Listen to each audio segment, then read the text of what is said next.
Hi everyone, and welcome to Creative Chelsey. Today I'm excited to be sharing with you this cute project that I created for the Stampin' Up! Facebook page.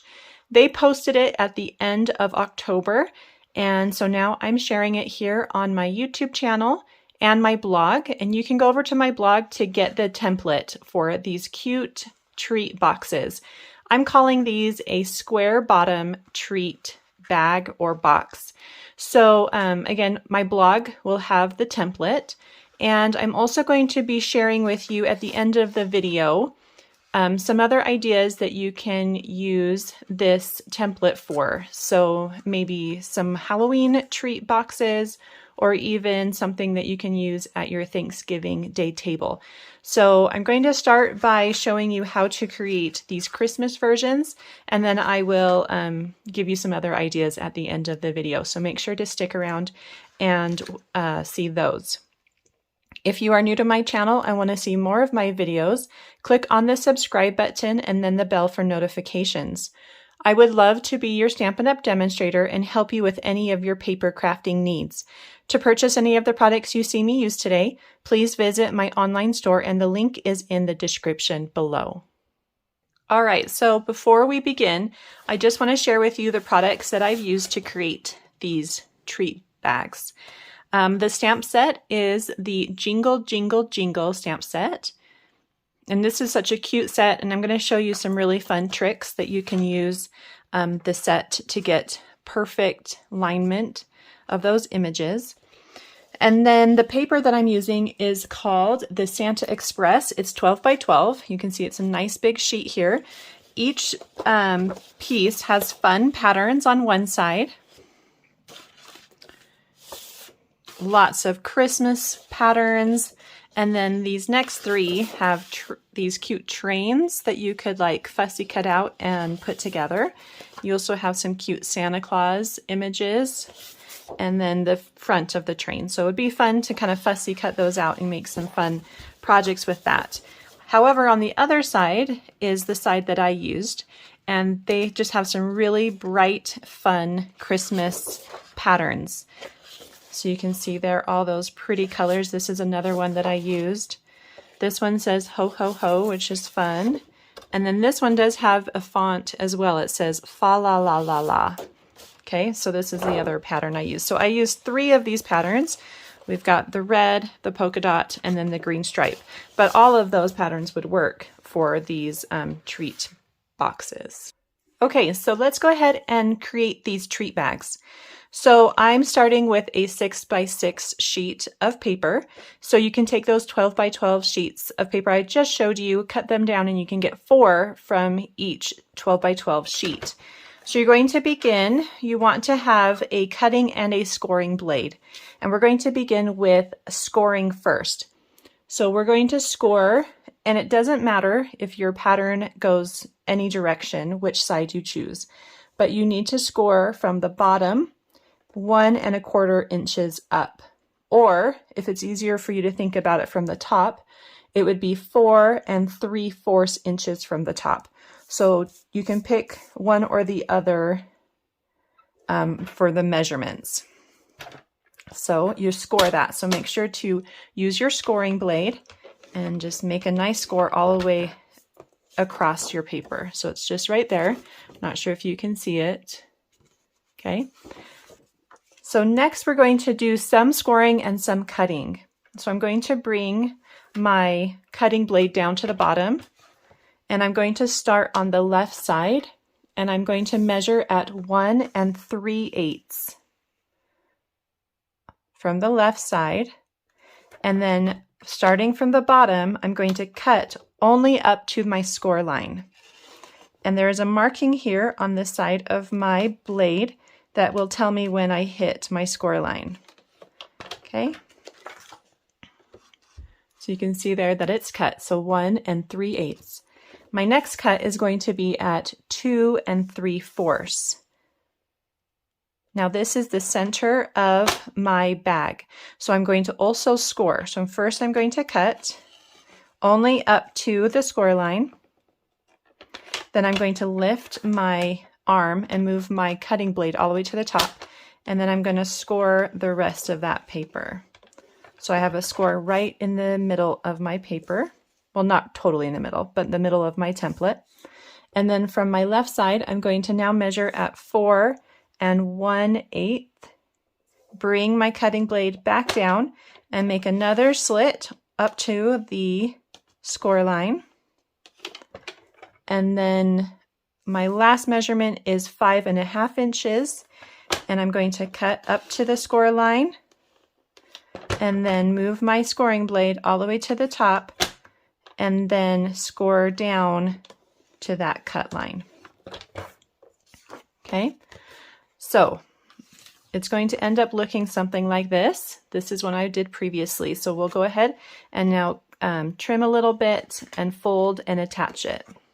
So on the template, you'll notice that I've trimmed the 2nd and 4th flaps. And the reason for that is because you need to keep 2 of the flaps square so that the bottom stays a square, because the top is not square. And so we move from one shape to another, and we need some of our flaps to stay square. So you want to just trim number 2 and number 4 just slightly. You just take off just the corner. So you'll get something that looks like that. Do you see how it's just trimmed on those 2, and then 1 and 3 are squares. Then over here, you're going to trim. Right here is that score line, and I'm trimming just slightly off so that there's a little bit of an angle here coming into that, so it's not just straight. And then we'll fold along all the score lines with our bone folder. So right down the center, and then you will fold this flap in. This is where we're going to add our adhesive. And then each one of these flaps can also get folded inside.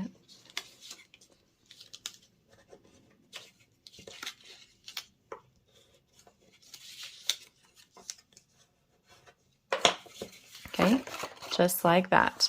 Then we're going to add some adhesive. You want to add it to the flap here. This is the flap that's going to connect our sides. And then you do want to add some sort of adhesive to one of the top inside pieces here.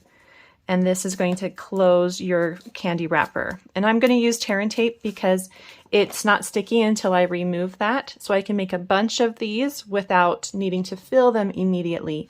And then I can fill them and quickly remove that and add it. So that makes it really easy. So next we're going to go ahead and connect it.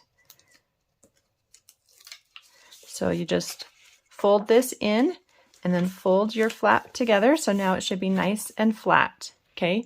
So if you followed the template, and you can get that template from my blog. So you can, maybe I'll link my blog up here in the top right corner so that you can go over and get the template.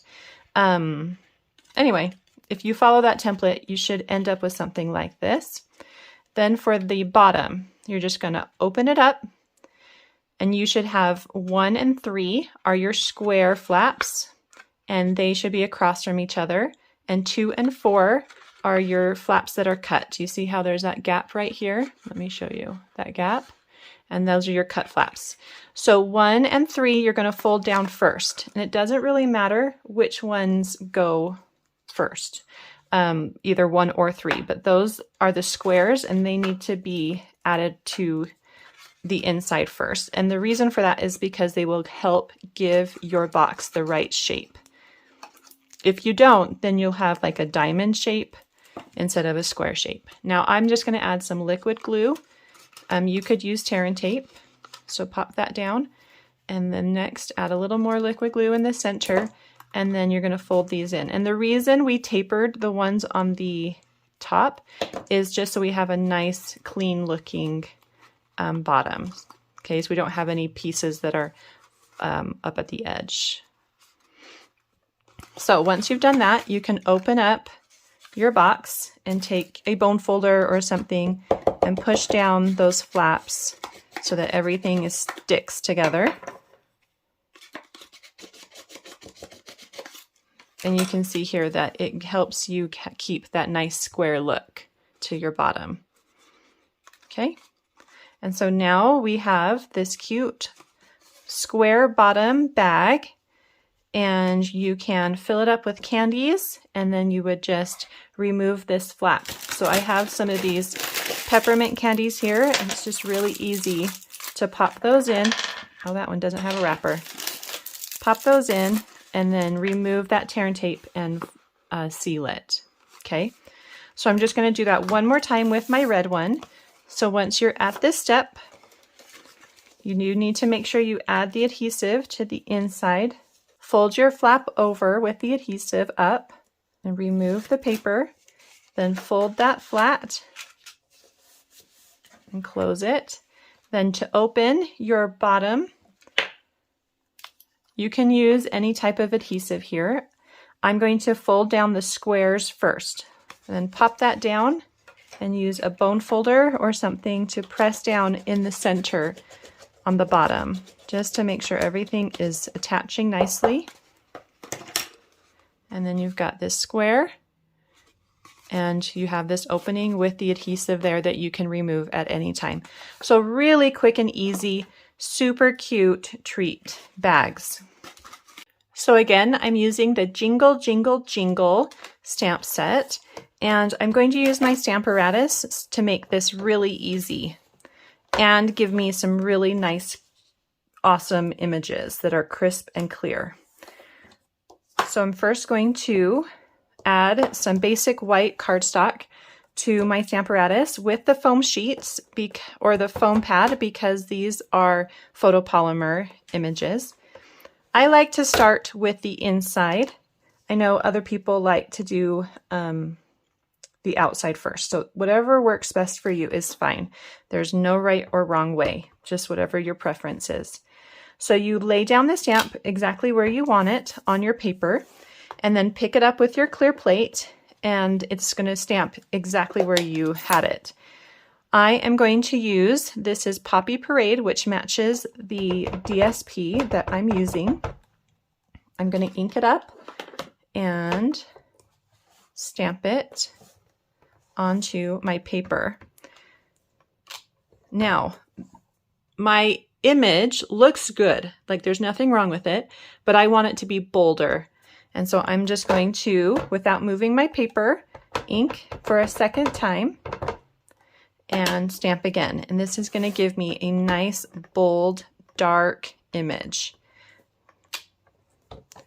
Do you see the difference on how crisp and clear this is? So when you have really bold images, I love using this technique. Next, I'm going to clean off my stamp because I am going to remove it. This Poppy Parade ink will stain your fingers, and as you can see, it will stain the photopolymer stamp as well.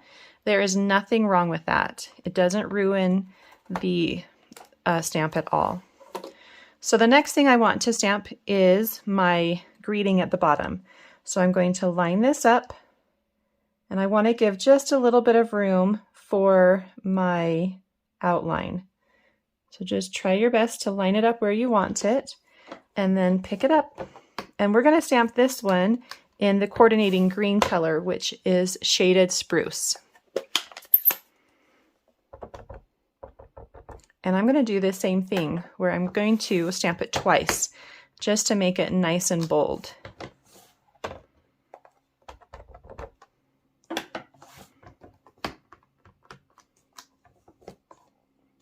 Okay, so just like that.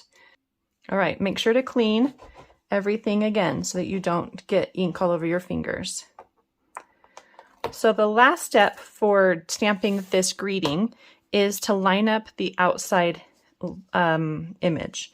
So each one of these greetings come with this inside and an outside, and they fit inside one another. So this one is Jingle, and just kind of get it there as best you can. It's okay if there's a little bit of like weird spacing. It doesn't need to be perfect. So on my original project, I used gold embossing powder around the outside edge. I thought it added such a fun effect to the image. And so I'm going to do that. So I need to stamp it in Versamark. But before I do that, I need to use my embossing buddy over my stamped images because there's a chance that I might have fingerprints or some of the ink might still be a little bit wet, and I don't want any of my powder to stick, my embossing powder to stick in the wrong spot. I only want it where I stamp it. So now that I've done that, I can ink up my image and stamp it where I want it. And I am going to do this twice. Just because I did the others two times for luck, right? Okay, nice even pressure all the way across. Okay, so you'll get something like this. You can't see that Versamark until you've added your powder. And again, I'm using gold embossing powder. Just going to scoop up some and add it over my image and then let it kind of fall off. Tap off the excess. And now you can see it there. And then I'm going to heat emboss it with my heat tool. Okay, so you know you're done with that when it gets all shiny. The powder melts and gets shiny, and it's just such a fun effect. So next we're going to cut it out with the largest tailor-made tag die. So here's the dies. There are 8 different sizes, or I should say 4 different sizes and 2 designs. And then these like tag topper things, I'll show you these as well. So I just took one of the large sizes and I'm just going to cut it out. You just want to make sure that it's centered inside that tag. All right, so I got that going. So put the sticky side on the back of your cardstock, and then on the front is where you'll cut that. And the little mini Stampin' Cut and Emboss machine is perfect for little projects like this. So there's the tag. And then we'll cut out the little toppers as well. And it cuts 3 at a time. So you can put one on the front, one on the back, or you can make 3 tags. Okay, so you can see how it cut those with the adhesive sheet on the back. Before we do that, let's go ahead and add some decorative elements to our tag. So the stamp set comes with some really fun little images. We've got this cute little string of lights, and then this larger oval piece goes over those. It is larger because I think it's supposed to act like a glow, so it's not going to fit inside. Here you can see that I used the string of lights on this tag, and I chose not to color it in. I didn't want it to be too busy. I'm going to use the stars on my tag today. I did use the cute Santa Claus hat. You can see I embossed it in gold and then stamped the inside part that fits inside the hat in red. There's also a candy cane and a bell with a bow. So some really fun images that you can add to simple tags like this. So here are those stars. There's an inside and an outside, but I'm going to use them separately so I can get some variety in that shape. So I do want to heat emboss these, so I am going to add some embossing powder to my project again to keep that powder from sticking. And I'm going to use my Versamark, and I'm just going to stamp these images instead of using the Stamparatus. So the first one I'm going to do is the outside line, and I'm going to add that over here under the J. And then I want to actually stamp one and cut it out.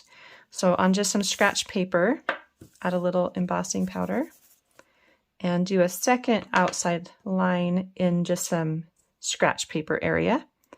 And then this full star, the smaller one, I'm going to do one down here and maybe one above the L and one below the Y. And add it to your images. Tap off the excess.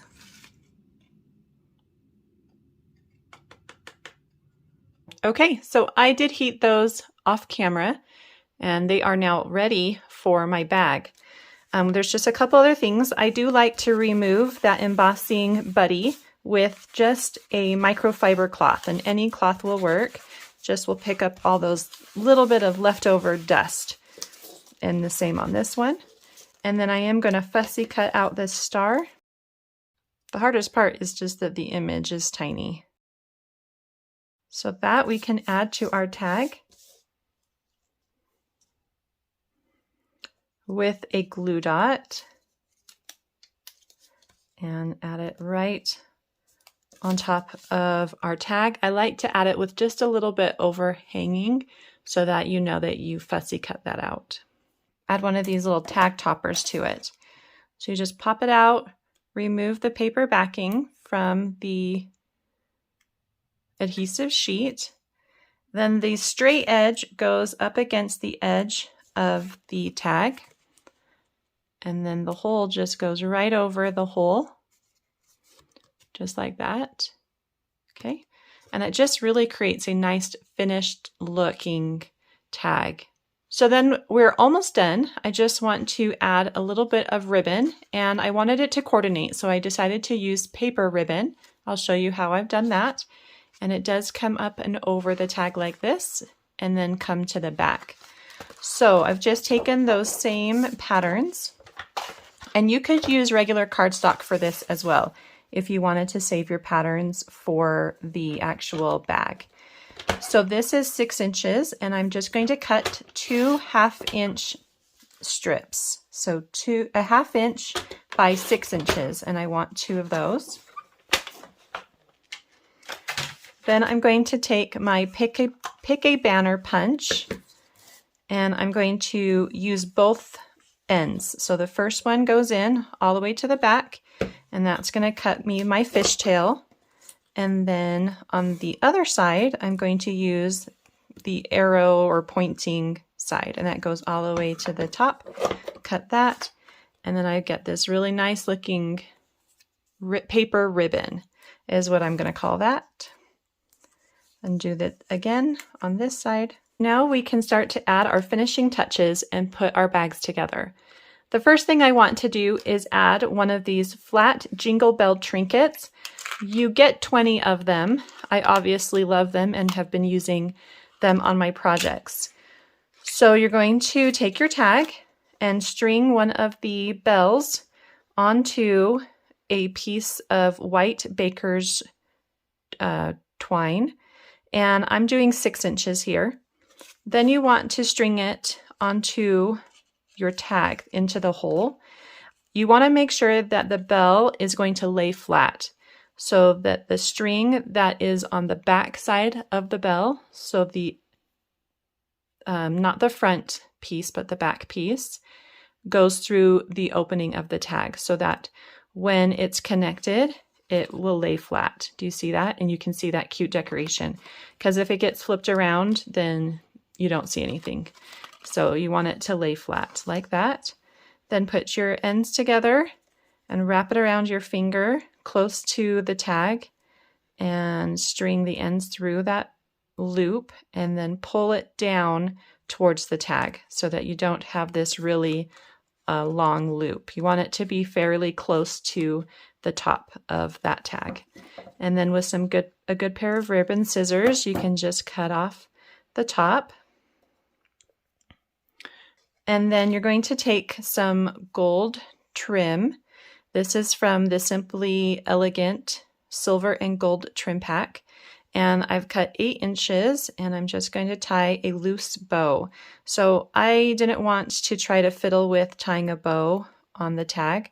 So this is just one way that you can get that look without the pain of trying to make a nice looking bow on a tag. So you make your bow and have it be the length that you want. Then you're going to trim your ends so they're about the same. So bring those together and just trim. And then you can add this to the top of your tag with a glue dot. The glue dots are pretty big, so what I like to do is put it on one side of the glue dot. So can you see there that there's a little bit of extra glue sitting on that side? And then I take it off and just fold the extra part back onto itself. So now I've just got a glue dot that fits perfectly behind that bow. Then move the bell off to the side and stick the bow right in the center. So then you've got this cute bow and it's on there nice and strong. It's not going to come off without having to tie it onto that tag. So that's a fun little tip as well.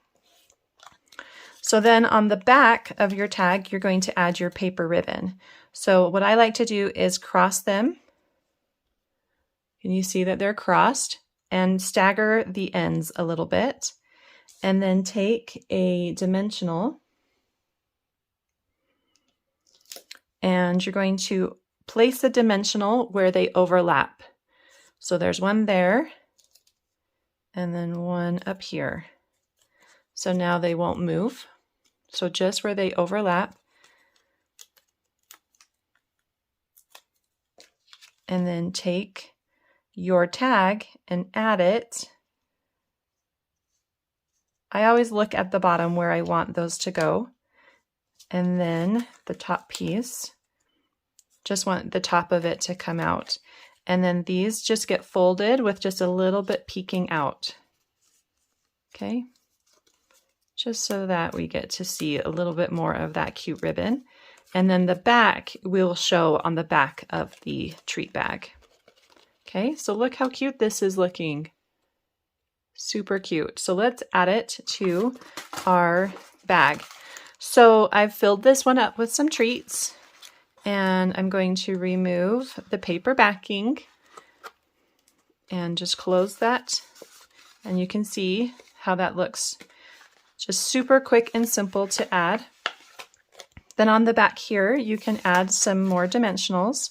I'm just going to place a couple right there. And then on the front, so to me the front is the side that doesn't show the seam. So I don't know if you can see, but there's a little bit of a seam right here. So the front side looks nice and flat. And I'm just going to pop my tag on my treat bag. Just like that. The dimensionals are holding it nice and well. And then the back side, these will just fold down to give the back just that finishing touch so it doesn't look undone. Add just a little bit of any type of adhesive there will work. So that is all done. Such a cute and simple treat bag. All right, so then before we go, I do want to share with you 2 other ideas that you can create using this fun square treat bag idea or template. So the first one was for Halloween.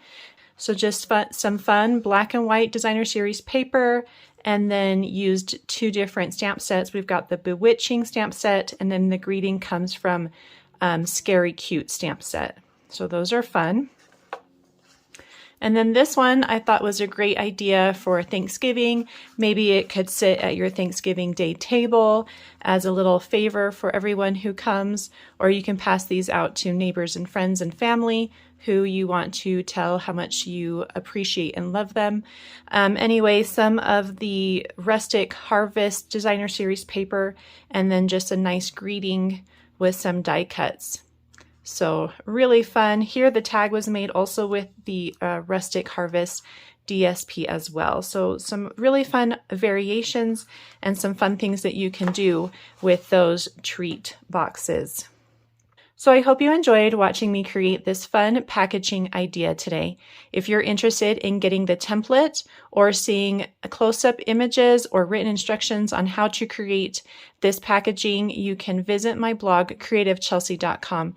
If you need any Stampin' Up! Products, please visit my online store, and the link is in the description below. Thanks so much for watching. Have a creative day. Bye.